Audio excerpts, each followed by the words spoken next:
In today's Global African, we'll examine the diplomatic, political, economic, and social implications of the Cuba-U.S. decision to normalize relations. I'm your host, Bill Fletcher. Stay tuned and we'll be right back. In one of the most dramatic developments in recent global diplomacy, the United States and Cuba have agreed to establish formal diplomatic relations, a decision that took the world by surprise and evoked the praise of the international community. We learned that the two countries have been secretly negotiating this agreement for well over a year and that the Pope had played a key role in these negotiations. Both countries agreed also to release political prisoners being held in U.S. and Cuban jails, including the noted Cuban Five. So what are the ramifications of this diplomatic breakthrough for international relations in general and for the countries of the Western Hemisphere in particular? Will the normalization of relations lead to the lifting of the U.S. economic blockade of Cuba? Will Cuba open its doors to U.S. investors, and what conditions will it place on them? Will Cuba become the next go-to destination for millions of U.S. tourists? To help us answer these questions and others that have arisen in the aftermath of the announcement by Obama and Castro are two persons with a deep knowledge of the history of U.S.-Cuba relations. Both of them are U.S. citizens who have visited Cuba on several occasions over the years, have held discussions with Cuba's leaders as well as with ordinary Cuban citizens, and have both individually and together contributed in no small measure to the normalization of U.S.-Cuba relations. I'm thrilled actually to introduce our next guest. Sitting with us for this discussion are noted activist and actor Danny Glover, and sitting with him is noted scholar James Early, senior executive at the Smithsonian Institute of Washington, D.C. Gentlemen, welcome. Thank you. Thank you. All right. So, Cuba, on the day of the announcement, you called me, right? And we were both almost like yelling, Yeah, right? we were both so excited about it. It was that amazing. moment, you know? Yeah. I mean, did either of you expect that to happen? None of us, you know. Yeah. Certainly, we knew there was some conversation and talks going on, but we were never privy to what the extent of that was, you know. But it's something. I mentioned Saul Landau. Yeah. Because Saul started proposing 3-4 years ago that there should be a prisoner exchange with Alan Gross and the Cuban Five, and often when I visited Geraldo Hernandez, who had the longest sentence of double life right there. Double life. And he was one of the Cuban Five. He was one of the Cuban Five, yeah. In Victorville, we would also talk about that, you know. So it was a strategy that Saul was always playing with in his mind. Let's write to so-and-so, let's write to so-and-so. Maybe we can get Colin Powell to suggest to Obama for a presidency. Right. All these are kind of things that we talked about amongst ourselves, you know, but certainly to have this happen, and for Geraldo as well, man. I mean, I never saw, if he was afraid, and all the times that we visited him in the last 3 years, he never let on. But what drove this? Because it was only, a few weeks before or months that the U.S. was involved in trying to get hip-hop artists in Cuba to become some sort of insurgent force. And then the next thing we know, normalization of relations. Well, I think two key factors drove it. One is a constant factor over the whole history of the Cuban Revolution, and that is Cuban statecraft has always wanted to play on a different kind of field in bilateral relations with the United States. They always wanted to put it within the protocol, acceptable protocol, where nations debate disagreements and find what their mutual interests might be. And so that was a constant for the Cubans. The other factor, though, the more immediate geopolitical factor that has driven this, is that the new community of Latin American and Caribbean nations, which is formed, that involves all 33 nations in Latin America, from left, center to right. So they are Marxist-Leninists, they're social democrat liberals, they're classical capitalists, there are some right-wing governments, including Colombia, which is the major ally of the U.S. with military bases and whatnot. They have all found mutual agreement in terms of their own development interests, their own exchange of natural resources, and they explicitly exclude Canada and the United States from the new community of Latin American nations. Most of those nations like the United States and like Canada, but this is an indication of a shift in world power. That's one factor. Then the immediate next date is April when the Summit of the Americas, which the United States started almost a decade or so ago, will take place in Panama. The president of Panama, who is a sort of center-rightist, had already said, Cuba is going to be here, and that you don't want to make this a debate about Cuba because we're moving ahead in the region without you. And so this is a failed policy. Now you have Putin, who's been in the region. You have Xi Jinping, who's been in the region. $40 billion was, $20 billion was just, the Chinese just gave to Venezuela, $1.7 billion to Ecuador. They're trading in the Argentine peso and the Chinese yuan. These are real politic issues that show that there is a change in the correlation of power. And the United States is, quote unquote, behind in its own backyard. Their framework that John Kerry arrogantly and ignorantly said about a year and a half ago and then bit his tongue. And they had to admit, talking about Sal Landau, I'll stop on this point, it was Sal Landau and Bremer from American University who now, 4 or 5 years ago, who said the Monroe Doctrine of 1932 is dead. The United States can no longer control, 1832, can no longer control the region. And so I think these are some of the objective factors that the U.S. is in trouble in the Middle East. Western Europe is in trouble vis-a-vis the Ukraine and Russia. The Pacific Alliance has shifted to where the New World is coming. And that alliance is also integrated with Latin America and the Caribbean. So I think this is a broader context. And certainly China plays a large role in this. You know, I was listening to a program as we were driving in, and Gerald Horn, the historian, was saying it's the first year since 1872 that the United States has not had the leading economy in the world. The largest economy was since 1872. Right. We think of the transition happening post World War II, but the U.S., because of its economy of scales, had the largest economy in the world just less than a decade after the Civil War. Right. Do these countries really want the United States there? If the United States shows up, is it going to actually end up corrupting them? And I pose that question to both of you too, about what will be the actual impact of normalization on the social experiment that's going on in Cuba. But let's first deal with the Republican issue. Well, I think for the most part, the idea that this moment, as James describes, is a historic moment in terms of the world itself and the region itself. And that certainly the U.S. is not now turned in its white hat to the point that it's going to allow for this country to continue. So there's going to be attempts for regime change and destabilize the situation. We know that is a part of it, you know. And it's interesting because you and James and others have talked about what is our relationship to Cuba now? What is our relationship to what is happening now? It certainly has changed in the way that the fact that normalization in terms of diplomatic relations has happened. The embargo is still in place, you know. Right. I mean, it's interesting to raise this question because the fractional lines in the Republican Party are also an objective reflection of the new geopolitics. So you've got Ron Paul, Republican, who says, let's do this. You've got Jeff Flake, Republican, who say, let's do this. You've got the head of the Port of Alabama saying Cuba has $1.7 billion that they put out to import goods. They bring their rice from Vietnam and from Brazil. But we are just a few hundred miles. We're not as far, certainly, as Vietnam or Brazil. So they see these pragmatic relationships, as do the Cubans. The Cubans would rather get their chickens from Alabama and South Carolina than going all across the world to get it. So that you're going to have a divided, we have a fractionalized Republican Party of material interests. Now, they all would like to overthrow Cuban socialism. But some of them would like to make some money in the process of doing it and go down and drink some rum and smoke some cigars. And then you've got the ideologues who cannot deal with the new political situation. So they always have the same ideological frame, and they're always out of sync with what the actual reality is going. Raul Castro has made it very, very clear that we will continue with that.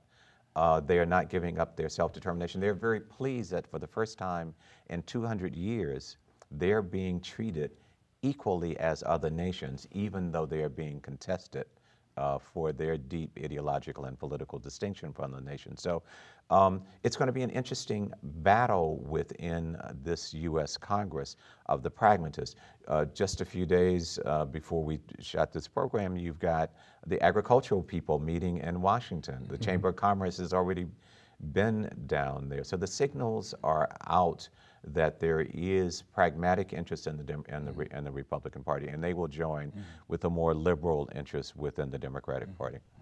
What about then this other issue about the impact or potential impact on Cuba of tourism, the whole question of Asada Shakur,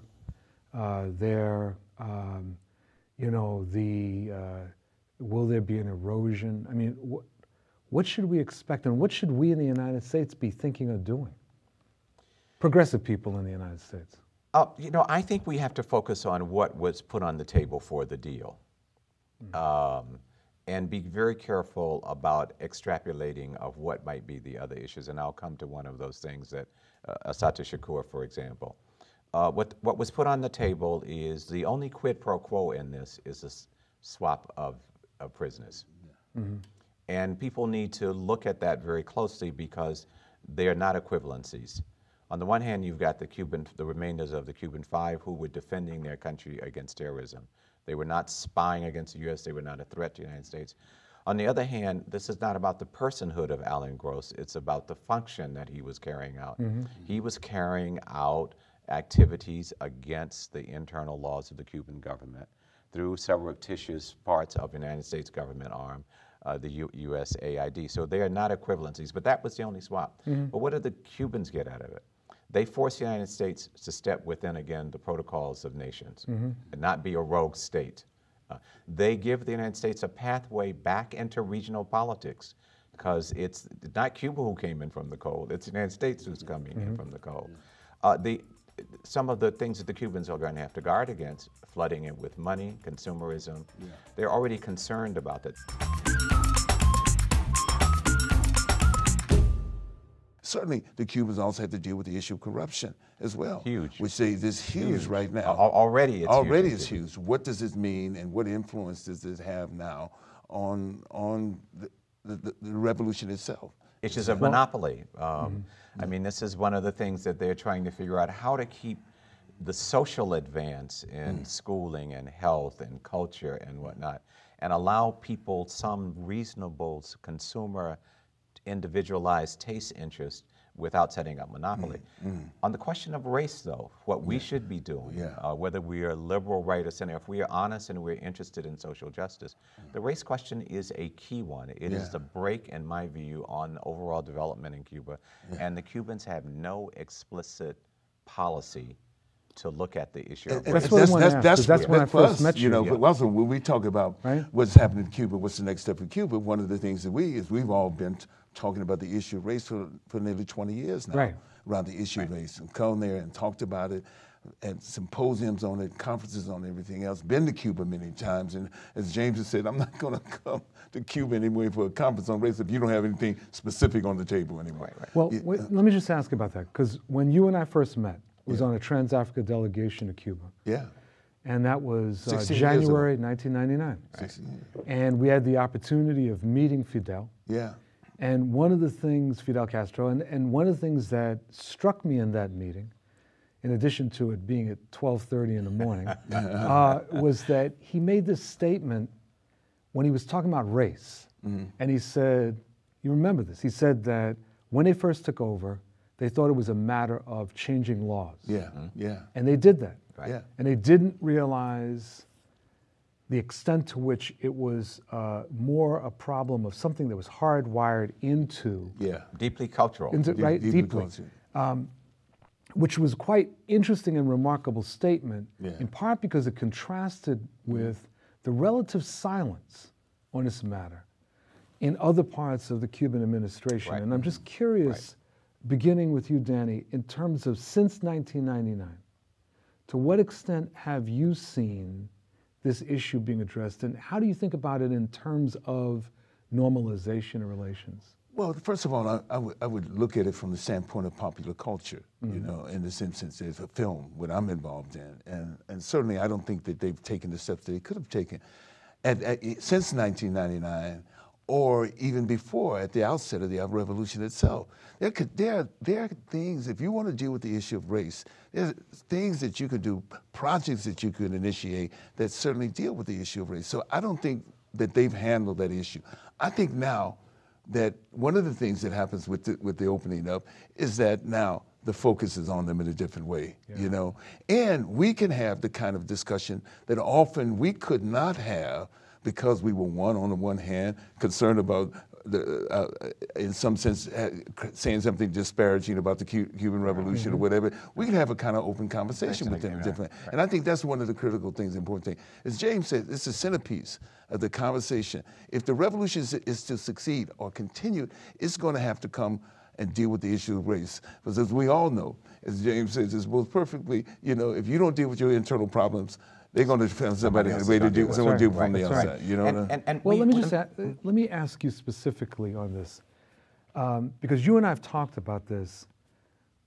Cuba has made great advances on race, probably greater than any other country in the hemisphere. Right?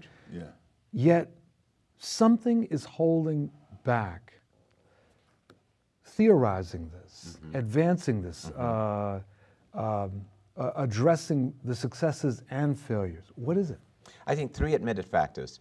One, when you look at the history of the development of the modern nations in the whole of this hemisphere, there was never a pure class question. It was always a racialized class question. So we have the most extraordinary dehumanizing philosophies and rationales against black people not being human, the horrible massacres cutting off our heads and our arms and whatnot when we were in rebellion in order to justify the super exploitation on which all of these nations, starting with Canada through the United States right into the Caribbean, which includes Cuba, all through Latin America. So you've got left and progressives who argue, well, it's a class question. This race thing is a diversion. Well, that's a problem in analysis. If you can't describe the problem accurately and the accumulation of factors accurately, and you just say it's a pure class question, then you're going to miss the particularity of race. Race also has the factor that the Cubans are now beginning to understand of subjectivity. That is, people are put in these negative boxes with these negative labels, but they find their own humanity and they inhabit those labels even as they fight them. So people do want to identify, I'm a black Cuban. It does not mean I'm against the revolution. I'm a black Cuban and in the revolution. But the revolution has for a long time, with Martí and with Nicolas Guillen, who was very close to Langston Hughes, almost a kind of post-racial society framework that we're just all Cubans. We share the blood of Africa, Spain, and the former indigenous population. Right. Well, those factors don't work. Now, when we were with... What do you mean that they don't work? Explain that. They don't work because, notwithstanding the fact that large numbers of people who look like us have been the beneficiaries of free education in the Cuban Revolution, of free health care in the Cuban Revolution, a solidarity, humanity among the Cuban population. But the Cuban Communist Party itself has raised the question, how many of those people can we find in our ranks? More are now in the ranks, and now they're beginning to count them, which is an indicator that the abstract humanism was not really getting to real social equity. When we were with Mr. Belafonte and Sal Landau about almost 6 years ago, 5 or 6 of us went to Fidel's home. He and Mr. Belafonte were meeting, two old guys wanting to see each other again. And we had a chance to talk to Fidel Castro. And I asked him outrightly about the question of race. He had a very simple 3 or 4 disappointing response to me, and I hold him in high regard. He says, you should ask Chavez that question. Because their line, and his line, is that this is a cultural question. There is an operable thesis in Cuba that I think is accurate. That is, they have hypothesized that there is deep familial racial discrimination, notwithstanding the fact that people of various colors are all living together, they get along very well as neighbors, but I don't want you to marry my daughter. Or if I'm very dark, yeah, I want him or her to marry so they can marry up. We know that phenomenon here in the United States, so it's deeply seated. So there is a cultural question, but I have raised with them, as others are beginning to raise, What about, from your Marxist framework, the superstructural question, the economic question? Because if I'm eating well and I've got access to transportation and healthcare and so forth and so on, it lessens what you think of me or what you might call me. But if I'm being discriminated in the tourist industry, they recognize they have a problem. People want lighter skin Cubans, whiter skinned Cubans in that industry. So these are economic problems, not just abstract cultural problems. Now there is there's a rich discussion about racism going on in Cuba. Their use of the term, not us importing the term. They've come around now to recognize that under Cuban socialism, they have a problem of racism. And what are the implications for us? Is that in our solidarity, certainly as African Americans, we have to look at this question. But because there's likely to be a strong correlation with remaining class factors, gender factors of single women, and color of skin, then our solidarity has got to say, when we're doing people to people, how are the Cubans articulating that and how do we respond to it? There is a blind spot among good white progressive liberals and think tanks around Washington, D.C. We need to see how the Cubans are going to deal with it. We need to raise the question respectfully and in solidarity, but we cannot avoid the question abstractly, particularly people on the left who have had a tendency to say, well, you know, this is a revolution against capitalism and da-da-da-da-da-da-da, and let's not look at the internal sociology. The democratic question is fundamentally tied up not only in Cuba, but throughout Latin America on the question of indigenous people in places like Bolivia, obviously. But you've got 90 million black people in Brazil, over 50% of the population. About 25-30% of the population of Colombia describe themselves as Afro-Colombians. Now you've got a reparations movement in which the ALBA countries, the left countries, have embraced the Caribbean reparations issue.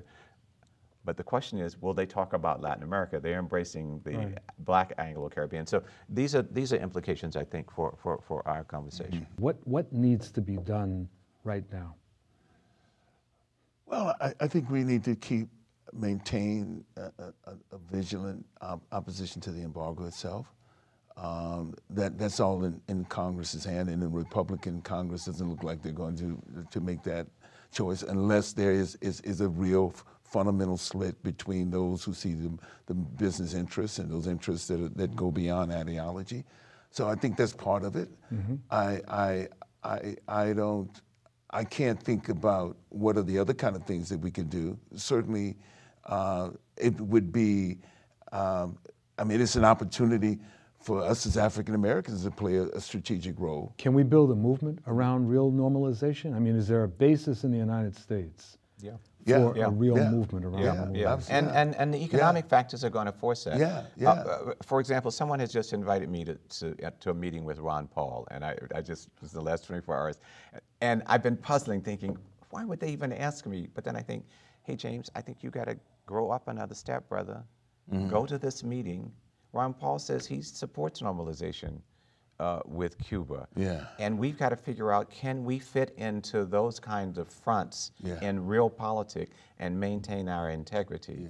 My brother, as the host, I'm not going to comment, but what I am going to do is bring this in for a landing. I want to thank you both very, very much for this. Thank you. Very, very much. Thank you.